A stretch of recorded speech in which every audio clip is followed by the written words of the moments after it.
Well, hey YouTube, it's Elvis Ammo here. Hey, today I wanted to clean some brass, and I thought that I'd just bring you guys along in preparation for my 38 357. I'm gonna need to clean some brass. This is probably, I don't know, I'd say 350 rounds, and I have a very simplistic approach to cleaning my brass. People have asked me many times, and I've never done a video on it. But what I have in here is this is some pretty fresh walnut shell. Now there's a lot of different things that you can get. I know the corn cob some people like because it does a better job polishing. The walnut does a better job in my opinion because it's faster, and I like that. You can buy this stuff from your you know, reloading supply, like or you can go this I think I got from Midway a long time ago, and this is a fresh batch of it, but I buy my stuff in bulk so I can save a lot of money that way. But one thing you can do, I've seen stuff like this at like PetSmart and that kind of thing for iguanas and lizards and that kind of thing. But I'm not sure. You just got to make sure that your granule size is correct. If you see that granule size, it's very small and it's not very dusty. You don't want this stuff to get stuck inside your cases and your primer pockets and all of that kind of thing. So be aware of that.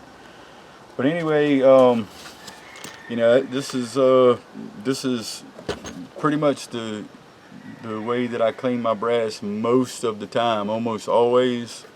On handgun rounds, I just put them in. I don't deprime them or nothing, and I know that's probably sacrilege to a lot of folks. I understand that, but it's worked for me, so I just throw them right in. That's probably borderline too much. I'm gonna see if it'll all go in there. I think that's about right. But one way you'll know, now this vibratory tumbler is just your Frankfurt Arsenal. I don't know, I think they're like 60 bucks or something like that. I can't remember, to be honest with you. And then I have, we'll talk about this tumbler to separator, this brass separator. We'll talk about that after the brass is done. But this is how I clean the majority of my brass. My rifle rounds I do quite different. On all my rifle rounds, just about 100% of the time I will size and deprime them before I clean them. But what I'll do is I'll go ahead and run this and bring you guys back, and we'll talk about the rest of that. So in preparation for my 38 357, I'm not going to make this part of give this a chapter in the process, but I thought it'd be fitting to go ahead. Now these right here are all mixed 38 and 357 Magnums, and I normally don't do that, but sometimes I do. So this thing right here, we'll run it with this walnut shell for just a couple of hours max is all I do, and then I'll bring you guys back and we'll talk about a couple of alternative methods of cleaning your brass and what to do if it gets looking really bad and that kind of thing. So I'm gonna crank this up and just let you see what it looks like.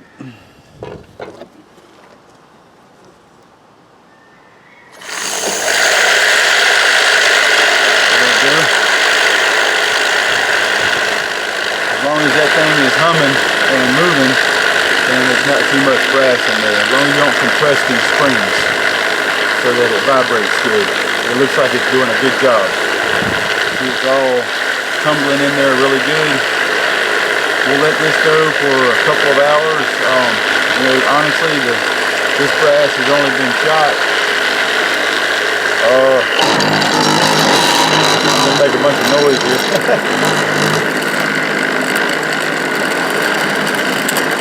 See if I can do this while it's running.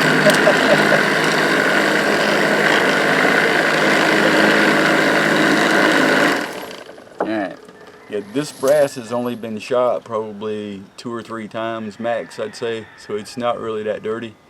So, I mean, I could probably let this run an hour and a half and it would be fine. Now, I don't put any kind of polish or anything in mine. I just don't like adding stuff like that. You know, I know, you know, if I want specially clean brass, you know, I'll soak it, you know, first or something like that. But this generally does a beautiful job, you know, for handgun rounds, just like that. But when we come back, we'll take a look at the brass, see if it's acceptable or not after a couple of hours, and then we'll talk about some alternative methods.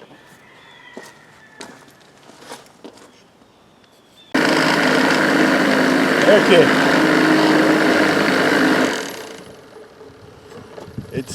It's been, you know, about an hour and 45 minutes. Don't even really need a couple hours on it. And we'll take a peek at it.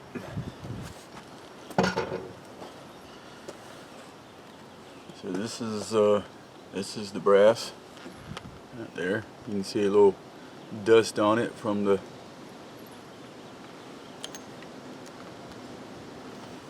walnut. They're not perfect, but totally acceptable, and that's what we're looking for.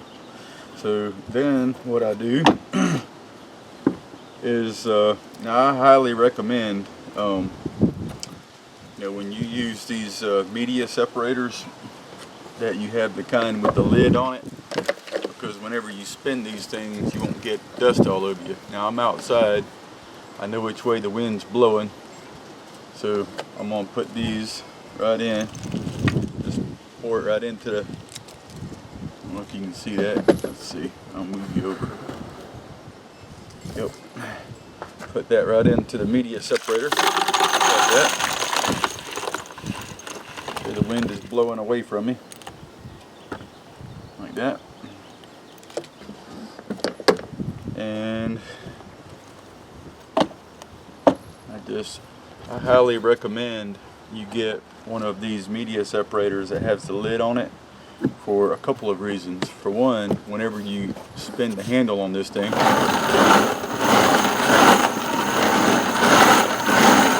you don't get all that dust blowing up in your face.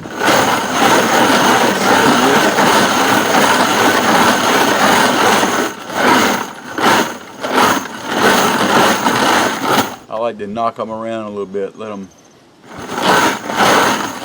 that way if there's something stuck in there, it knocks it out. If there was a pebble or something,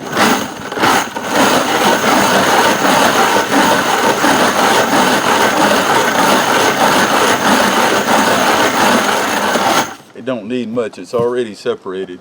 Now all I'm doing is just kind of knocking stuff out of it.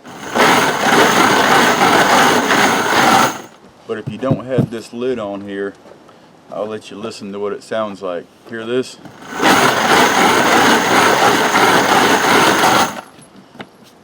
Alright, with the lid open, it'll almost rattle your brain. Oop.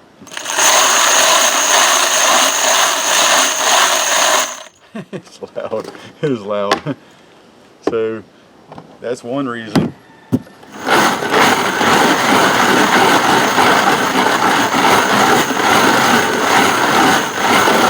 With the lid closed. Alright. So now is, I'll just go ahead and take a handful of these out so you can see them. That's what they look like. They're nice and clean, acceptable, very acceptable to shoot.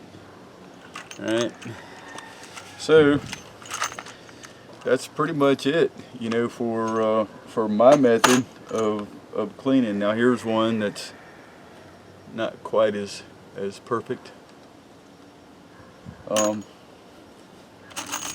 for the most part, there they are.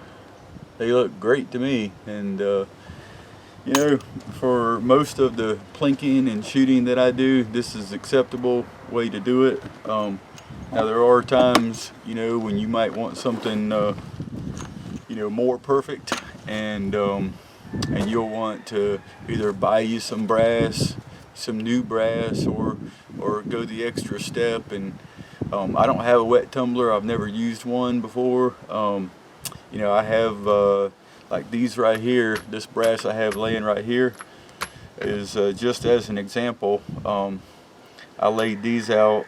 I'd soak these in a bucket with a little bit of dish detergent, just a few drops of dish detergent and a little bit of vinegar, and I soaked them for a few hours and took them out, laid them on the table here. Some people put them in the oven, and it seems kind of like a waste to me. Even on a cool day like it is today, this brass has absorbed a lot of sun and it's warm, and they're already dry over the time that this was tumbling. This is dry, so now what I'll do is I'll throw this in the tumbler and get it cleaned up. Now a lot of people are put off by cases, you know, that are tarnished like this. It's been outside on the ground for too long or whatever. So here's an example of a bullet that I loaded that was tarnished. I find these sort of attractive. I don't know. I mean, as a matter of fact, if you load that with a white bullet, it's pretty awesome. So you got this tarnished brass that's just as healthy as your nice clean brass, and a bullet, and you know, to me it's kind of appealing.